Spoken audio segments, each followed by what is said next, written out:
পাই, দেখতে পাই। এই যে ভগবানের চিত্রপটটা, এটাকেই আমরা দেখতে পাই, আর কোনো কিছু আমরা দেখতে পাই না। তাই তো ওখানেও ভগবান আছেন, ওখানে নেই তা না, এখানেও আছেন। কিন্তু আমি যখন মাতৃগর্ভে ছিলাম তখন ভগবান সশরীরে আমাকে দর্শন দিয়েছেন, কিন্তু আজকে আমি পাইনি। এই মায়ার বন্ধন আমাকে এটি ভুলিয়ে দিয়েছে। তো আজকে এই গৃহস্বামী আমাকে সেই 5টা ইন্দ্রিয়ের সেবা পুজো করার সুযোগ তৈরি করে দিয়েছেন।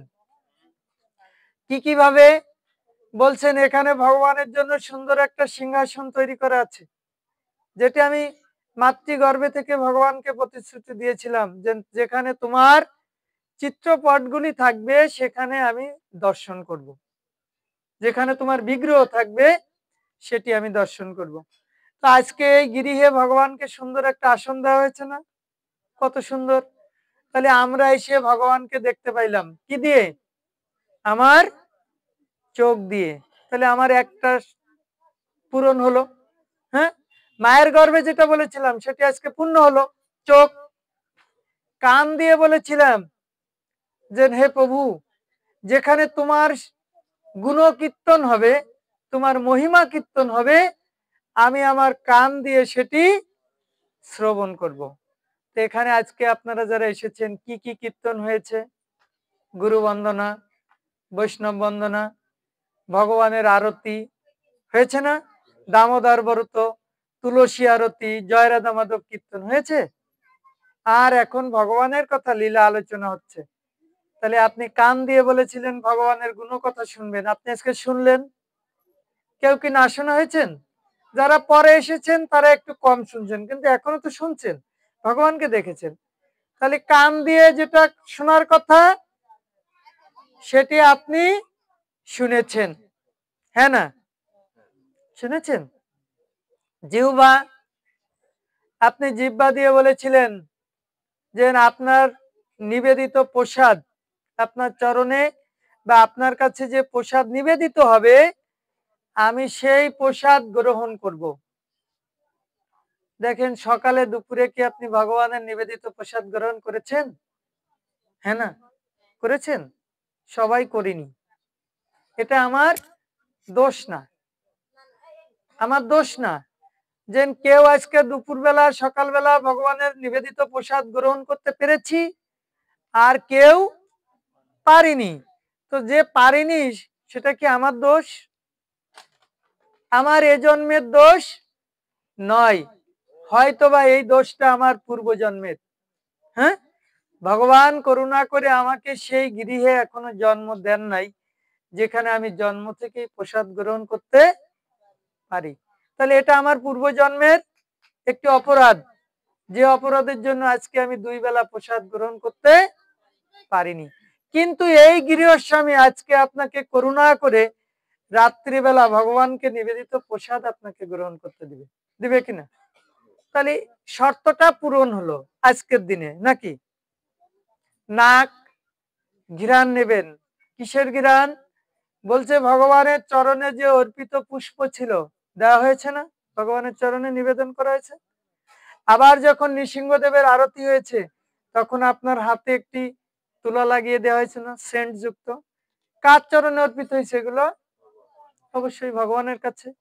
তাহলে সেই ভগবানের চরণে অর্পিত সেই ঘ্রাণ, পুষ্পের ঘ্রাণ, যেটি আমি আজকে গ্রহণ করার সুযোগটি পেলাম। আর সর্বশেষ হচ্ছে আমার এই শরীর, শরীরটা। তো এই শরীরে কি আছে? আমি ভগবানকে বলেছিলাম যেখানে ভক্তের চরণ ধুলি আছে সেটি মাখবেন। কোথায়? বলছি এই শরীরে। যেখানে ভক্তরা থাকবে সেখানে আপনি ভক্তদের সাথে আলিঙ্গন করবেন, বলা ছিল, আপনি বলে এসেছিলেন। তো আজকে যখন এখানে এসে প্রণাম করেছেন, দেখেন তো আপনার মস্তকটা কোথায় নিয়েছিলেন? মাটিতে, ভগবানের চরণে। তো সেখানে কি সেই ধুলি আপনার শরীরে লাগে নাই? লেগেছে কিনা? লেগেছে। আর একটু পরে যখন অনুষ্ঠানটা শেষ হবে তখন কি আপনারা একে অন্যের সাথে আলিঙ্গন করবেন না? হবে? আপনার হৃদয় আরেকজন ভক্তের হৃদয়ের সাথে মিশে যাবে, যায় কিনা? আমরা যখন আলিঙ্গন করি তখন সর্বপ্রথম কার কোন পাশে শাই? একটু খেয়াল করে দেখেন তো, কোথায় শাই? দেখেছেন কখনো? আপনি যখন একজনের সাথে আলিঙ্গন করেন তখন আপনার হৃদয় আর যার সাথে আলিঙ্গন করবেন তার হৃদয় কোন পাশে থাকে? আমাদের বাম পাশে থাকে, বাম পাশ।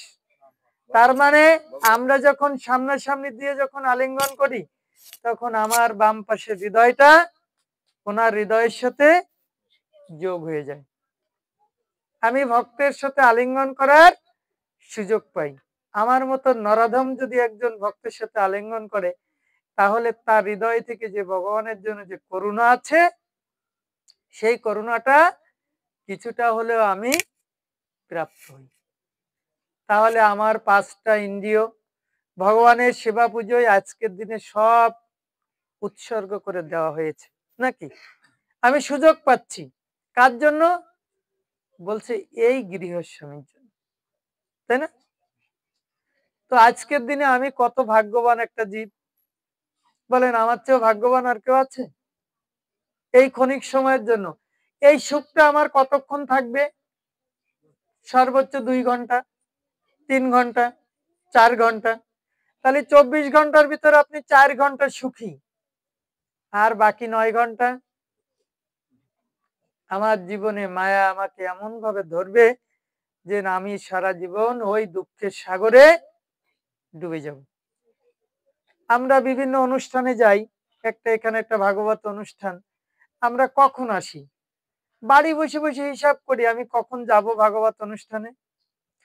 তো সাধুরা তো আসবে, আরতি কীর্তন হবে, তারা কিছুক্ষণ বিভিন্ন কথা বলবে, তারপরে না প্রসাদ। সেটা কখন? অন্তত 3 ঘন্টা পরে। তাহলে সন্ধ্যা যদি 6টায় হয় তাহলে মিনিমাম 9টার পরে গেলে আমি ধরে নিতে পারি আর অল্প কিছুক্ষণ দাঁড়ালে আমি প্রসাদটা পাবো, হ্যাঁ না? কিন্তু আমি যদি সেই সময় আসি দেখেন তো তখন আমার কতটুক কাজ হয়, কতটুক কাজ। এই যে মনে করেন আজকে আপনাকে একটু পরে খিচুড়ি দেওয়া হবে সম্ভবত, আমি জানি না ঠিক কি প্রসাদ আছে এখানে, যে কোনো একটা প্রসাদ আছে। এই প্রসাদটা খেলে আপনার কিসের উন্নতি হবে? যে প্রসাদে থাকুক না কেন আপনার কিসের উন্নতি হবে? দেহের উন্নতি হবে, পেট ভরবে না? ভরবে কিনা? আপনি খিচুড়ি খাচ্ছেন বা যে কোনো প্রসাদ আপনাকে যখন দেয়া হবে এই অনুষ্ঠানের শেষে, তখন আপনার কিসের উন্নতি হবে? দেহের, শরীরের। খিদাটা লাগলে খিদাটা দূর হবে। কিন্তু এই যে আপনি ভাগবত কথা শুনছেন, ভগবানকে দর্শন করলেন, ভক্তদের সাথে আলিঙ্গন করলেন, এটা করলে কে সুখী হবে? কার কাজ হবে? তখন কে খুশি হবে? শরীর? শরীর খুশি হবে? বলছে এই যে আপনি এখন ভাগবত কথাগুলো শুনছেন, এই তুলসী দেবীকে দর্শন করছেন, ওখানে ভগবানকে দর্শন করছেন, এটা কার খাবার? আত্মার খাবার। আর খিচুড়িটা হচ্ছে আমার দেহের খাবার। তাহলে দুটো খাবার আছে আমাদের। এই গৃহস্বামী আজকে আপনাদেরকে দুটো খাবার খাওয়ার জন্য নিমন্ত্রণ করেছেন, হ্যাঁ না? দুটো খাবার। কিন্তু আমরা যারা ওই প্রসাদ খেতেই শুধু আসি, শেষকালে যে একবারে কখন যাব? শেষে যাব। তো যখন আমি শেষে আসি তখন আমি কয়টা খাবার খাই? একটা খাবার। যে খাবারটা খেলে কিসের উন্নতি হয়? দেহের উন্নতি হয়। কিন্তু আমার যে মূল, যেমন আমি যদি একটা বাসে উঠি, একটা বাসে উঠলাম, বাসটাকে কে চালায়? ড্রাইভার। আর এবার বাসের খাবার কি? বাস কি খায়? তেল মোবিল খায়। এখন আপনি মনে করেন ড্রাইভাররা তেল মোবিল খাওয়াই দিবেন, একই বস্তু খাওয়াবেন, ড্রাইভার বাঁচবে? বাঁচা সম্ভব না। Hare Krishna. Same as it is. আমার এটা যদি একটা গাড়ি হয়, শরীরটা একটা গাড়ি, এই গাড়িটাকে কে চালাচ্ছে? এই শরীরের কতক্ষণ মূল্য আছে? একটা গাড়িতে যতক্ষণ ড্রাইভার থাকে ততক্ষণ ওই গাড়িটার মূল্য আছে। ড্রাইভারটা যখন নেমে যায়, এই গাড়ির কোনো মূল্য আছে? যতই ভালো গাড়ি হোক, তার কোনো মূল্য আছে? নাই। আমার এই শরীররূপ গাড়িটা কে চালায়? আমার আত্মা। যখন না আমার এই শরীর থেকে আমার আত্মাটা চলে যাবে, তখন এই গাড়িটার কি মূল্য আছে? কোনো মূল্য আছে? যেদিন না চলে যাবে সেদিন এই গাড়িটার মূল্য আছে মাত্র 250 টাকা। কয় ঘন্টা পরে? মাত্র 6 ঘন্টা পরে আমার এই গাড়িটার মূল্য আছে মাত্র 250 টাকা অনলি। আর কোনো মূল্য নাই। তখন সবাই বলবে যে এই আপদটাকে তাড়াতাড়ি বাড়ি থেকে বের করো। বলবে তো? সবাই বলবেন। সে যতই আমার আপন মানুষ হোক, হতে পারে আমার ছেলে, হতে পারে আমার মেয়ে, হতে পারে আমার স্ত্রী, হতে পারে আমার মা, হতে পারে আমার বাবা, হতে পারে আমার আত্মীয় স্বজন। এই জগৎ সংসারে যেই থাকুক না কেন, এই দেহরূপ গাড়ি থেকে যখন ওই আত্মাটা চলে যাবে, তখন এই দেহের আর কোনো মূল্য নাই, কোনো মূল্য নাই। তাহলে এত সুন্দর একটা ভাগবত অনুষ্ঠান যখন হয়, আমি শুধু এই দেহের খাবারটা খেয়ে চলে যাই। কিন্তু আমি কখনো ভাবি না যে যিনি আমাকে এই দেহটাকে যিনি চালিয়ে নিয়ে বেড়াচ্ছেন অল টাইম, আমি কখনো তার খাবারটা দিচ্ছি না। আর ওই আত্মাকে যখন অন্য খাবার দেওয়া হচ্ছে, একটা ড্রাইভারকে যখন তেল মোবিল পেট্রোল দিয়ে খাওয়াইয়া যদি আপনি গাড়িতে তুলে দেন, কি হবে? একটা ড্রাইভারকে মদ খাওয়ায় গাড়িতে তুলে দিবেন, এই গাড়িটা স্টার্ট হবে, কিন্তু সে পথে যেয়ে কি করবে? অ্যাক্সিডেন্ট করবে। আজকে আমার আত্মাকে আমি সঠিক খাবার দিচ্ছি না, যার জন্য আমি বিভিন্ন সময় অ্যাক্সিডেন্টে লিপ্ত হচ্ছি, আমি কোনো খারাপ কাজের সাথে যুক্ত হচ্ছি। কখন? যখন আমার এই আত্মাটা আমার এই দেহটাকে সঠিকভাবে পরিচালনা করতে ব্যর্থ হচ্ছে। হ্যাঁ, আত্মার যে খাবার ছিল সেই খাবারটি না দিয়ে আমি যখন ওই আত্মাকে অন্য খাবার দিচ্ছি, তখন আমার এই দেহটাকে নিয়ে সে বিভিন্ন জায়গায় আঘাত দিচ্ছে। বুঝেছেন? ভগবান আমাকে করুণা করে পৃথিবীতে পাঠিয়েছেন। এই জগৎ সংসারে যত প্রাণী আছে, সমস্ত প্রাণীর ভিতর শুধুমাত্র একমাত্র মনুষ্যকুল আছে যারা ভগবানের সেবা পুজো করার সুযোগ পাচ্ছেন সরাসরি, যেটা দেবতারা পর্যন্ত পাচ্ছেন না। পান, কারণ ভগবান প্রত্যেকটা দেবতাকে এক একটি করে কাজ দিয়ে দিয়েছেন, তাদের সেই সময় মতো তাদের কাজটাকে সম্পন্ন করতে হবে। আজকে ঝড় উঠতেছে হচ্ছে, সূর্যদেব কি বলবে আমি আর একটু ঘুমাই, আমি আজকে উঠবো না? এমন কি কোনোদিন হয়েছে যে আজকে ঝড় হয়েছে কিন্তু সূর্যদেব বললো আমি একটু ঘুমাইনি? অথবা আজকে প্রচন্ড ঠান্ডা পড়েছে, তা সূর্যদেব কি বলবে আমি একটু লেপ গায়ে দিয়ে আর একটু ঘুমাই? বলে? কিন্তু আপনাকে যদি আর 2 দিন পরে বলি আপনি মঙ্গলবারে উঠবেন 4টায়, একটু আর একটু ঠান্ডা পড়বে, আপনি কি বলবেন? ভালোবাসা কার প্রতি কম বলে, হ্যাঁ না? এইটা হচ্ছে জিনিস, যে আমরা বলি আমরা ভালোবাসি কাকে? ভগবানকে। ভগবান এই জন্য 3টা মাস ভগবান বরাদ্দ করে রেখেছেন, যে আমাকে কে কতটুক ভালোবাসে আমি বুঝতে পারবো 3 মাসে। বুঝেছেন? এইটা কি মাস গেল? দামোদর মাস, কার্তিক 1 মাস ব্রত। ভগবান ধরে নিয়েছেন আমার ভক্তরা আমাকে কতটুক ভালোবাসে, কে কতটুক ত্যাগ আজকে এই মাসে আপনি ভগবানের জন্য করতে পেরেছেন। আমরা একটু সবাই একটু ভাবি, আমরা সারাকাল যা খেয়েছি, এই 1 মাসে কি আমার খাবারের কোনো পরিবর্তন এসেছে? 2-1 জনের ছাড়া এসেছে আমার কোনো পরিবর্তন?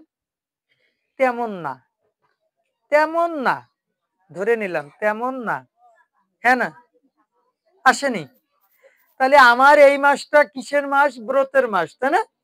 আপনি ব্রত পালন করার কথা এই মাসে, কিন্তু আমি কি ব্রত পালন করলাম? ভগবানের প্রতি আমার ভালোবাসাকে দেখালাম না। এরপর বলছেন সামনে আসছে মাঘ মাস, কড়া ঠান্ডা। তাহলে এই মাসে আপনি প্রদীপ দান করবেন ভগবানকে, সবাই দিলাম না, ব্রত করলাম না। সামনের মাস 1 মাস ধরে মাঘ মাস, আপনি কি সকালে ঘুম থেকে উঠবেন ঠান্ডায় 4টায়? ভগবান পরীক্ষা করলেন তুমি কাকে বেশি ভালোবাসো, আমাকে না কম্বলকে? টেস্ট হবে কোন মাসে? মাঘ মাসে। দেখবেন এর ভিতর আমরা যারা আছি, কে সর্দি লেগে যাবে, কে জ্বর হবে, হ্যাঁ, কে মাথা ব্যথা শুরু হবে, হবে কিনা? আরে বাবা কি ঠান্ডা, বলবেন কিনা? বলবেন? কে বলবেন না, একটু হাত তোলেন তো। ঠান্ডায় আমাকে কিছু করতে পারবে না। তো একবার ভীম মায়ের কাছে বলেছিল, মা আমার থেকে শক্তিশালী এই পৃথিবীতে কে আছে, আমি একটু দেখতে চাই। তা বলছে এটা একটা সিম্পল ব্যাপার, সাধারণ জিনিস, তোমার চেয়ে শক্তিশালী একজন এ জগতে আছে। তা করছে কবে? তা বলছে মাঘ মাসের দিনে তুমি খালি গায়ে তোমার এই গদাটারে নিয়ে যে নদীর পাড়ে দাঁড়াই থাকবে। কি করতে হবে? খালি গায়ে গদাটাকে নিয়ে নদীর পাড়ে দাঁড়াই থাকতে হবে সন্ধ্যার পরে। ভীম বলে এটা আর কি কাজ? এটা সিম্পল ব্যাপার, এই কোনো কাজ হলো? এটা গদাতে নিয়ে আমার কাছে কে আসবে, আমি দেখতে চাই।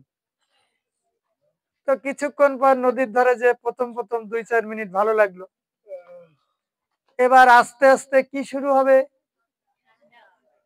ঠান্ডা এসেছে, এখন কাঁপাকাঁপি শুরু হয়ে যাচ্ছে। একটা সময় দেখা গেল ভীম আর গদাটাকে উঠায় নিয়ে ঘরে আর আসতে পারে নাই। এসে তাড়াতাড়ি বলছে, মা তাড়াতাড়ি দরজা খোলো। বলছে কেন? বলছে তুমি না বললে নদীর ঘাটে কেউ একজন আসবে, কেউ তো আসলো না। তা বলছে বাবা তোমার গদা কই? তা বলছে গদা উঠে আনার সেই শক্তি আমার হাতে নাই। কেন? তো তোমার গদা কি কেউ কাড়িয়ে রেখে দিছে? তা বললো না, ফেলে দিয়ে আসছি। ফেলে দিছো কেন? তা বললো ঠান্ডায়। তা বললো ওই যে লোক আসছিল, তুমি ওকে মোকাবেলা করো, দেখি কেমন পারো। পেরেছে? ভীম এত শক্তিশালী ছিল, ঠান্ডাকে মোকাবেলা করতে পেরেছে না। আর আমরা তো কোথায় নেই, আছি ভীমের কাছে আমরা আছি? বললো আমরা মোটেও নাই, জিরো।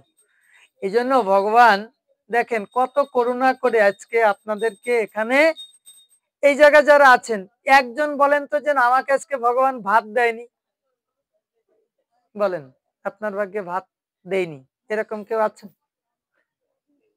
আপনি খাননি, এরকম কেউ আছে এখানে? তাহলে ভগবান আপনাকে করুণা করে আপনার পেটটা ভরিয়ে দিয়েছেন কবে? আজকের দিনে। এখানে যারা উপস্থিত আছেন সবার পরনে কাপড় আছে, কে দান করলেন? কেন কাপড়ের মিল হলো বা দোকানদাররা? কাপড় কে দিছে? ভগবান দিয়ে গেছে? কে দিছে? আমরা এখন বলছি দোকানদার দিছে, আসলে কাপড়টা কে দিল? হ্যাঁ, টাকা খরচ করলাম আমি, কষ্ট করলাম আমি, আর কাপড় দিল ভগবান, এটা সম্ভব? হ্যাঁ, আমি সারাদিন কষ্ট করে টাকা ইনকাম করছি, সেই টাকা দিয়ে আমি কাপড় কিনেছি, হ্যাঁ না? তো এটা শেষ। বলেন তো আপনি জীবনে কি করতে পারেন? আপনি কি জন্মের পর একা একা হাঁটা শিখেছেন? শিখেন নাই। আপনি জন্মের সাথে সাথে একা একা খেতে পেরেছেন? না। একা একা লেখাপড়া শিখেছেন? না। একা একা চাকরি করেন? না। আপনি মৃত্যুর পর একা একা শ্মশানে যে উঠে নিজে পুড়তে পারবেন? আপনি জীবনে কি করলেন?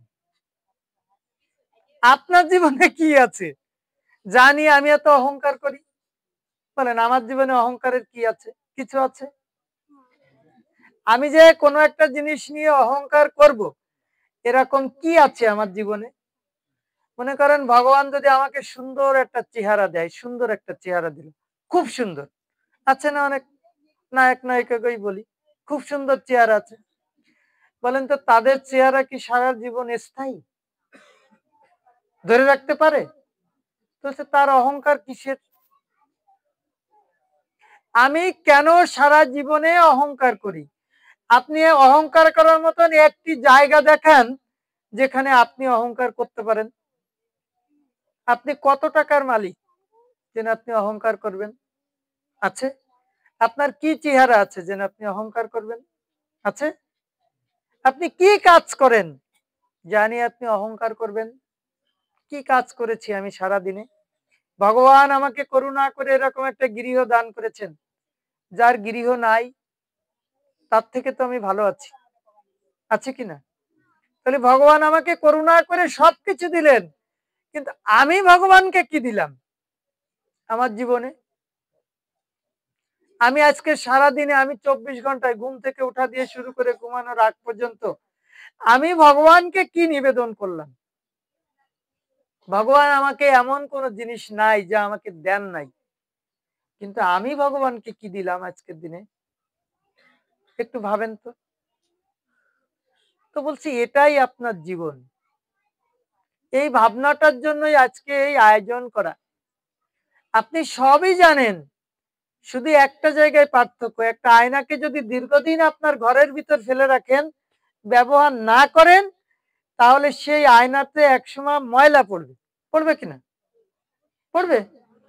তাহলে ময়লা পড়বে, মনে করেন ধুলা পড়েছে, আপনি আবার সেই আয়নাতে মুখ দেখতে পারবেন কখন? যখন আপনি এটাকে পরিষ্কার করতে পারবেন। এই সেম কাজ আজকে এখানে হচ্ছে। আপনার মনের উপর একটি ময়লা পড়ে আছে এতদিন, সেই ময়লাটা এই সাধুদের করুণায় কৃপায় যাই বলুন না কেন, এই ময়লাটাকে আস্তে আস্তে জাস্ট পরিষ্কার হচ্ছে। যে কথাটি আপনি ভগবানকে দিয়ে এসেছিলেন, সেই কথাটি আজকে এই সাধুরা এসে আপনাদের বাড়িতে এসে আবার আপনাকে সেটি স্মরণ করিয়ে দিচ্ছে। ওই চেত দর্পণ মার্জনম ভব মহাদাবাগ্নি নির্বাপনম। আপনার হৃদয়ে যে কি পড়েছে? ময়লা। এই চিত্তরূপ দর্পণকে মার্জন করেন, পরিষ্কার করেন, তাহলে আবার আপনি কানেক্টেড হবেন কার সাথে? ভগবানের সাথে। হরে কৃষ্ণ। আর এই কানেকশন হওয়ার একটি মাত্র পথ শুধুমাত্র দিয়ে গেছেন কে? চৈতন্য মহাপ্রভু। হ্যাঁ, বললেন হরের নাম হরের নাম হরের নাম হইব কেবলম কলৌ নাস্তেব্য নাস্তেব্য নাস্তেব্য গতির অন্যথা।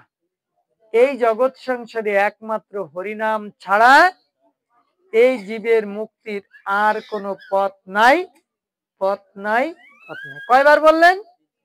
3 বার বললেন। আজকে আমরা করুণা করে সেই হরিনামটা পেয়েছি, সবাই করার সুযোগ পাচ্ছি, তাহলে এটা করা উচিত না উচিত না? উচিত। আমরা একটু জোরে একবার করি সবাই মিলে। হ্যাঁ, মনে করেন আপনি বাড়ি ঝগড়া বাঁধাচ্ছেন, ঝগড়া বাঁধালে ঠিক গলায় যতটুক জোর আসে, যতটুক জোর আসে ঠিক ততটুক জোর দিবেন। বারান্দায় যারা আছেন শুনছেন আমার কথা? শুনতে পারছেন? বারান্দাওয়ালারা আগে বলবে না নিচের আগে বলবে? বারান্দার আগে বলুক, কারণ ওনারা একটু উঁচু জায়গায় আছে না। মহাজনেরা উপরে বসে, কি বলেন? উপরে বসে কারা? এই চেয়ারে বসলাম আমি, তার মানে মহাজন কিটা? হরিনাম আগে কিটা কবে? আমি তো আগে করছি। আমার সাথে যারা উপরে বসে আছে তারা আগে বলবে, হ্যাঁ না? আগে আমার দলের লোক, আপনারা তো নিজেই বসে আছেন। ঠিক কিনা বলেন? ঠিক না? বলছে আমি হচ্ছি সব থেকে অপরাধী একজন মানুষ। কেন বললাম? কেন বললাম? দেখেন আমার বাবার সমকক্ষ মানুষ এখানে আছেন, আছেন না? তো তানারা কোথায় আছেন? নিচে আছেন। আমি কোথায় বসলাম? উপরে। তার মানে আমি একটা অহংকারী মানুষ, হ্যাঁ না? আমার উচিত কোথায় ছিল? নিচে বসা, কিন্তু আমি বসিনি। কিন্তু আমি জাস্ট এই জায়গায়, আমার অপরাধ নিবেন না, আমি জাস্ট একটু বৈষ্ণব আজ্ঞা পালন করেছি। সাধুরা আমাকে আদেশ করেছে এখানে বসার জন্য। আবার সাধুদের আদেশ যদি আমি না মানি, তাহলে আমি কি হব? অপরাধী হব। বৈষ্ণব অপরাধে অপরাধে। জাস্ট আমি শুধু সেই আজ্ঞাটা পালন করার জন্য এখানে বসেছি, আর কোনো কারণ না। ঠিক আছে? আমার অপরাধ নিয়েন না কেউ, হ্যাঁ? তা আমরা সবাই মিলে বলবো না, সবাই মিলে একসাথেই বলি, তাই না? স্কুলে দেখেছেন একটা ইউনিফর্ম পরে না, একই ড্রেস সবাই পরে, কারণ কি? সব মানুষ একই ড্রেস পরে কেন? এই ইউনিফর্মটা পরার একটা মাত্র উদ্দেশ্য আছে। মনে করেন একই ক্লাসে একজন ডিসির মেয়েও পড়ে বা ছেলে মেয়েও পড়ে, আবার একজন ঝাড়ুদারের ছেলে মেয়েও পড়ে। এখন যদি ডিসির ছেলে মেয়েকে সে যে জামা কাপড় কিনে দেবে, একজন ঝাড়ুদারের ছেলে মেয়েকে কি সেই জামা সে কিনে দিতে পারবে? সম্ভব? আর এই দুটো ব্যক্তি, এই দুটো ছেলে মেয়ে যদি একই সাথে পাশাপাশি বসে, দুইজনের মনের অবস্থা কি একই হবে? হবে? বলছে কখনোই হবে না। মনের ভিতরে একটা দ্বন্দ্ব হবে, দেখো ওর বাবা বড় লোক, এই জন্য কত সুন্দর একটা জামা কিনে দিল, আর আমার বাবা গরিব, এই জন্য আমাকে একটা খারাপ জামা গায়ে দিয়ে নিল। আর যখন ইউনিফর্ম গুলো পরা হয়, সবাই একই, এইখানে আর কারো মনে কোনো দ্বন্দ্ব থাকে না। দেখেন আজকে সবাই ইউনিফর্ম পরা, দুটো জিনিস আছে, কপালে কি আছে সবার? তিলক, কণ্ঠে আছে তুলসীর মালা, মুখে আছে হরে কৃষ্ণ। সবাই জোরে বলবো, দুই হাত উঁচু করে, হ্যাঁ? ঠিক আছে? হরে কৃষ্ণ কৃষ্ণ কৃষ্ণ হরে হরে, হরে রাম রাম রাম হরে হরে, হরে কৃষ্ণ। তো হ্যাঁ, তো আসলে আমরা অনেকটা দূরে যাব, আমাদের ওখানে যারা গিয়েছে